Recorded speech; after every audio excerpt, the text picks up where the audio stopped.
जय हिंद दोस्तों। आज हम बात करने वाले क्वाड के कोलैप्स के बारे में। तो यहाँ ट्रम्प का इंडिया ना आना, साथ में इस समिट का कैंसिल होना एक तरीके का बेसिकली इंडिया के लिए ना बहुत बड़ा चैलेंज होने वाला है।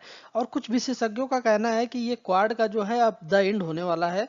तो क्या है ये पूरी खबर विस्तार में चर्चा करेंगे। तो अगर आपने वीडियो को लाइक नहीं किया तो लाइक करिए, चैनल को सब्सक्राइब करिए, फेसबुक या इंस्टाग्राम पे हमें देख रहे हो तो पेज को फॉलो जरूर करिए। साथ में इस वीडियो का टारगेट रखा है हमने 20 लाइक और 5 सब्सक्राइबर का। तो प्लीज लाइक करिए और सब्सक्राइब करिए, तक कमेंट में जरूर हमें बताइए।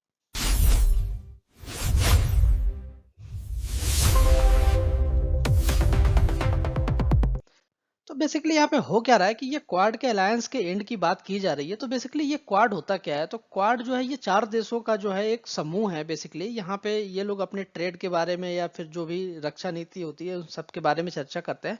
तो इन क्वाड देशों में बेसिकली 4 देश आते हैं। यूएसए आता है आपका, जापान आता है, ऑस्ट्रेलिया आता है और इंडिया आता है। इन 4 देशों के बीच में ये क्वाड का एक अलायंस बना हुआ था। तो यहाँ पे अभी ये क्यों एंड होने की बात की जा रही है? तो ये जो सबमिट होने वाली थी, जो कि उसके सिग्नल जो है कैंसिलेशन के आ रहे हैं। तो बेसिकली यूएस के जो प्रेसिडेंट है डोनाल्ड ट्रंप, उन्होंने इंडिया विजिट करने से मना कर दिया है। साथ में ये जो समिट होने वाली थी ये नवंबर 2025 में दिल्ली में होने वाली थी। इस चीज को लेकर के जो है उन्होंने कैंसिल कर दिया है। साथ में इसका जो एक मेजर सिग्नल देखने को मिला है कि यूएस और इंडिया के रिलेशन और भी खराब होने वाले हैं और आने वाले समय में ये बहुत ही सीरियस हो जाएगा। ये दोस्त केवल फ्यूचर के लिए भी बहुत खतरनाक साबित हो सकता है इनके लिए। ठीक है। तो साथ साथ में अगर बात करें क्वाड इज डेड सेंटिमेंट्स के बारे में, तो यहाँ पे जो जियो पॉलिटिकल एक्सपर्ट है या एनालिस्ट है, इन्होंने ये बोला है कि ये जो क्वाड है ये पूरी तरीके से अब धीरे धीरे खत्म हो रहा है या डेड हो जाएगा, क्योंकि जो यूएस के जो सिग्निफिकेंट देखने को मिल रहे हैं वो पूरी तरीके से डाउनग्रेड कर रहे हैं इंडिया की स्ट्रेटजी या इंडिया की प्रायोरिटीज को। ठीक है। साथ में अगर हम बात करते हैं कि स्विफ्ट टू ट्रांजेक्शनल टाई के बारे में, तो यूएस का जो रिलेशनशिप रहा है इंडिया के साथ में, वो बेसिकली शिफ्ट कर रहा है कि स्ट्रेटेजिक पार्टनरशिप के बारे में। मतलब ये प्योरली ट्रांजेक्शनल होने वाला, केवल एक दूसरे की लेन देन करने वाला है। ये लोग ना तो किसी बाकी चीजों में सहयोग करने वाले हैं, ऐसा देखने में लग रहा है। साथ में ये जो कॉपरेशन देखने को मिला है कॉन्टिजेंट के बारे में, ताकि जो इनके बीच में जो म्यूचुअल बेनिफिट हो रही थी, और साथ में ही अगर हम देखें इंडिया और चाइना का है या यूएस और चाइना के बीच में जो अलाइनमेंट हो रहा है, इस चीज को लेकर के ये चीज जो है इंडिया के लिए और भी खराब होती जा रही है।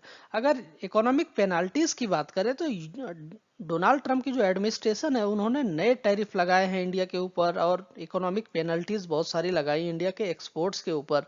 तो यहाँ पे देखा जा रहा है कि एक तरीके की क्रिटिक्स जो है पनिशमेंट है इंडिया के लिए, जो कि इंडिपेंडेंट फॉरेन पॉलिसी डिसीजन बना रहा है खुद से। और वो साथ में ही ऑयल ट्रेड रसिया के साथ करता है। इस चीज को लेकर के एक तरीके की पनिशमेंट दी गई इंडिया को, ये एक्सपर्ट्स का कहना है बेसिकली।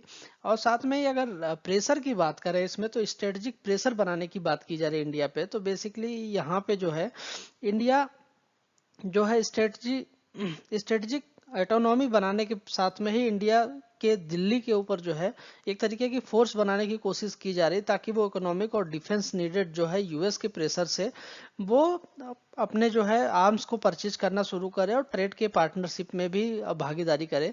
तो वो सीधा सीधा कहने का मतलब है कि वो बाकी देशों से छोड़ करके यूएस से सारी चीजें खरीदे, चाहे वो आर्म्स हो, चाहे वो ट्रेड हो या फिर ऑयल हो, कोई भी चीज हो वो यूएस से ही खरीदे, तो इसको डायरेक्ट बेनिफिट यूएस को मिलने वाला है, ऐसा कहना है।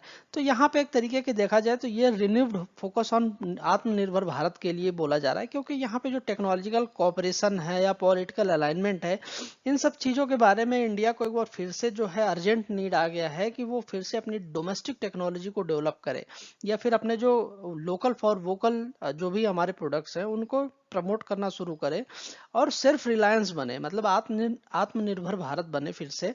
और सारी चीजें जो है फॉरेन पार्टनरशिप को अवॉइड करके, या फ्यूचर में जो भी इकोनॉमिक वनबिटीज होने वाली हैं उन चीजों को अवॉइड करके भारत खुद से चीजें बनाना शुरू करे और खुद से इकोनॉमिकली मजबूत हो, ताकि यूएस या रसिया या कोई कोई भी देश जो है इंडिया को ऐसे बार बार ब्लैकमेल ना कर सके।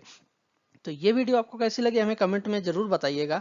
साथ में ही यूएस को ऐसी चीजें करनी चाहिए क्या, क्या ये क्वाड अलायंस को खत्म कर देना चाहिए, या ट्रम्प की हरकतों के बारे में हमें जरूर कमेंट में बताइएगा। धन्यवाद।